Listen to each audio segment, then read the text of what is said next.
Assalamualaikum warahmatullahi taala wabarakatuh dan salam sejahtera. Apa khabar semua? Cikgu harapkan anda semua dalam keadaan sehat dan ceria. Kita bertemu lagi di YouTube channel Cikgu Ainun untuk meneruskan sesi pembelajaran subjek ekonomi tingkatan 4. Untuk kali ini, pembelajaran kita masih di bawah bab 3 tingkatan 4 iaitu pendapatan individu di bawah standard kandungan 3.3 penggunaan pendapatan individu. Standard pembelajaran kita pada hari ini ialah 3.3.3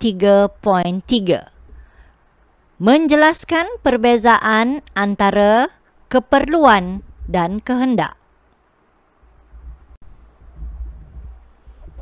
Oleh yang demikian, untuk tajuk keperluan dan kehendak, kita akan membincangkan apakah yang dimaksudkan dengan keperluan dan kehendak, dan kita akan melihat dan mengenal pasti ciri-ciri perbezaan di antara keperluan dan kehendak. Slide ini menunjukkan beberapa contoh barang yang ada di sekeliling kita dan digunakan di dalam kehidupan kita. Bolehkah kamu mengenal pasti sama ada barang tersebut merupakan barang keperluan ataupun barang kehendak? Bagaimana pula dengan contoh barang-barang yang terdapat di dalam slide ini?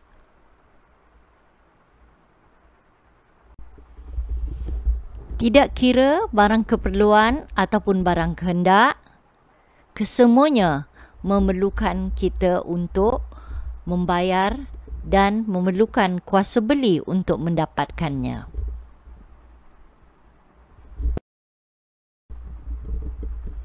Keperluan. Keperluan merupakan barangan asas yang kita perlukan untuk meneruskan kehidupan seperti makanan dan minuman, pakaian dan tempat tinggal. Kita juga memerlukan keperluan lain seperti pengangkutan, pendidikan, perkhidmatan kesihatan dan sebagainya.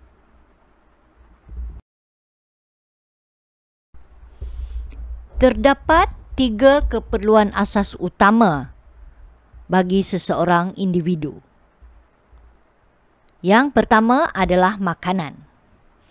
Makanan merupakan keperluan asas yang amat penting bagi setiap individu untuk mendapatkan tenaga supaya mampu menjalankan kegiatan harian.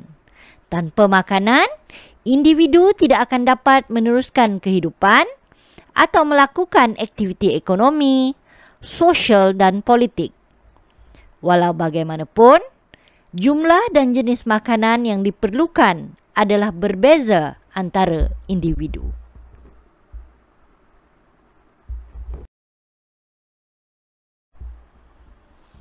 Seterusnya ialah pakaian.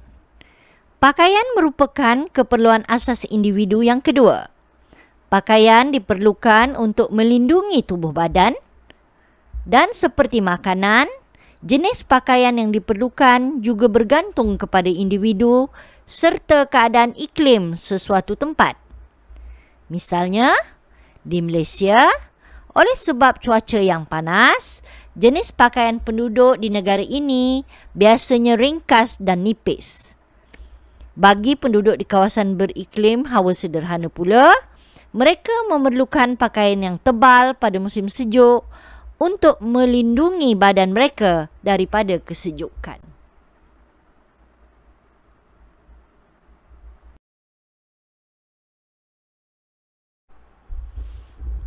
Keperluan asas yang seterusnya ialah tempat tinggal.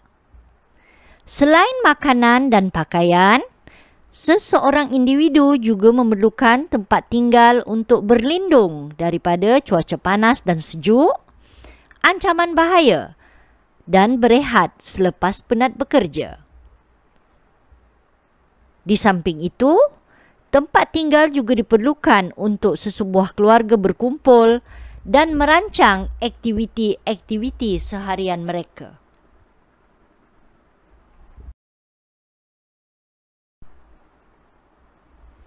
Selain ketiga-tiga keperluan asas yang telah disebutkan tadi, iaitu makanan, pakaian dan tempat tinggal, terdapat keperluan-keperluan lain juga yang diperlukan oleh seorang individu seperti pendidikan, pengangkutan, perubatan, bekalan elektrik dan air.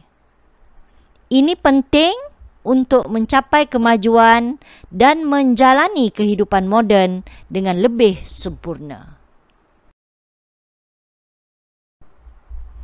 Baiklah, sebelum kita meneruskan dengan barang kehendak, kita lihat dahulu apa perbezaan maksud untuk kedua-dua barang ini.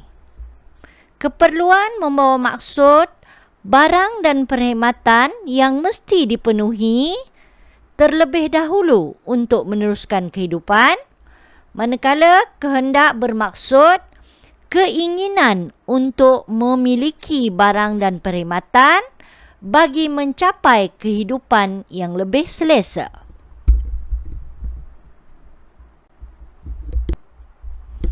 Baiklah, sebelum kita meneruskan dengan barang kehendak, kita lihat dahulu apa perbezaan maksud untuk kedua-dua barang ini.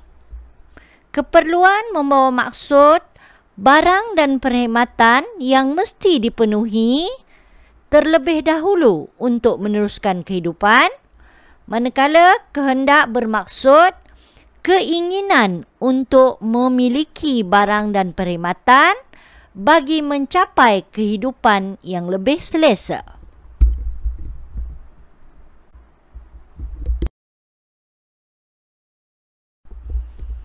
Kehendak individu merujuk kepada jenis barangan yang bercirikan keselesaan seperti kereta, komputer riba, alat penyaman udara dan mesin basuh.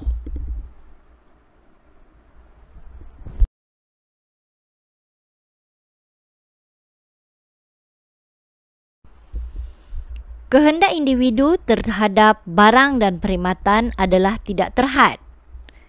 Selepas individu memenuhi keperluan asasnya, ia mungkin menginginkan barang kehendak seperti telefon bimbit, perabot, barang elektrik dan elektronik.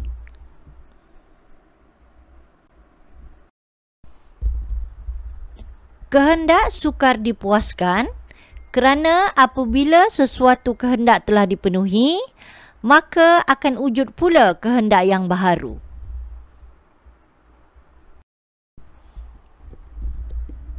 Untuk membezakan antara keperluan dan kehendak, kita boleh lihat perbezaan melalui 6 ciri. Yang pertama, keperluan merupakan perkara asas yang mesti dipenuhi, manakala kehendak merupakan perkara yang tidak semestinya dipenuhi. Ciri kedua, keperluan adalah untuk meneruskan kehidupan, manakala kehendak adalah untuk hidup yang lebih selesa. Ciri yang ketiga, keperluan mempunyai bilangannya terhad iaitu 3, manakala kehendak bilangannya tidak terhad.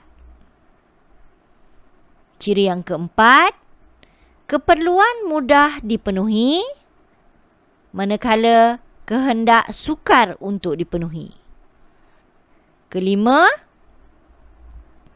keperluan mempunyai harga yang dikawal oleh kerajaan, manakala kehendak pula tidak dikawal oleh kerajaan. Seterusnya, keperluan perlu dipenuhi oleh semua orang dan tidak dipengaruhi oleh saiz pendapatan, berbeza dengan kehendak. tidak perlu dipenuhi oleh semua orang dan dipengaruhi oleh saiz pendapatan. Yang lain adalah dalam bentuk contoh.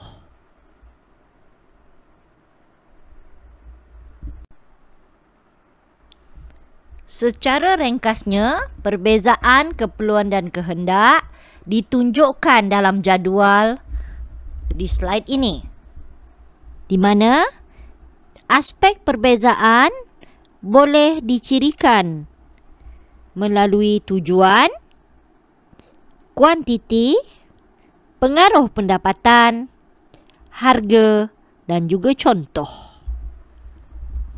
Diharapkan murid-murid semua telah boleh untuk mengenal pasti dan menjelaskan perbezaan antara keperluan dengan kehendak. Okey, itu saja untuk kali ini. Kepada yang belum subscribe, jangan lupa tekan butang subscribe dan tekan loceng untuk notifikasi video-video terkini. Sekian, terima kasih.